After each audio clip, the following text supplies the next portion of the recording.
પણ ખરીદદારી ઓએનજીસીમાં થઈ રહી છે અત્યારે 1.5% મજબૂત છે અને અત્યારે લગભગ DSI આસપાસના લેવલ્સ પણ બતાવી રહ્યું છે. વોલ્યુમ બેઝડ બેંક થઈ રહ્યું છે ઓએનજીસીમાં, પરંતુ ફંડામેન્ટલી આપ કઈ રીતે વ્યૂ આપશો? તો ઓએનજીસી હમણાં એમને ફાયદો થશે જ, કેમ કે oil is on a higher side ને નોર્મલી અગર $80-85 ઉપર રહેશે ઓઇલ તો ઓફકોર્સ આમના ઓવરઓલ પ્રોફિટેબિલિટીમાં ઇઝાફો થશે અને માર્જિનમાં પણ ઇમ્પ્રુવમેન્ટ થશે. અગર તમે જુઓ તો ઓએનજીસીમાં બસ એક જ છે કે with holding tax basically government અહીંયાથી લગાડતા નથી ને. અધરવાઇઝ ઓએનજીસીમાં અગર તમે જુઓ તો આગળ જઈને પણ જે અંડર રિકવરીના જે ઇશ્યુઝ હતા એ હવે ઘણા બધા સોર્ટેડ આઉટ થશે.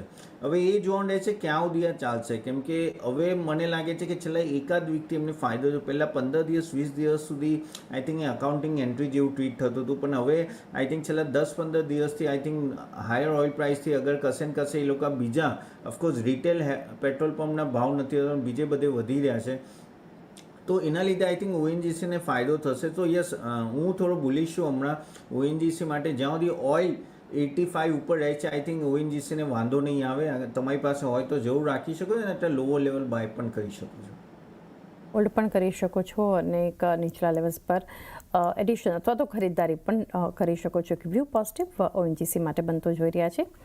ત્યારબાદ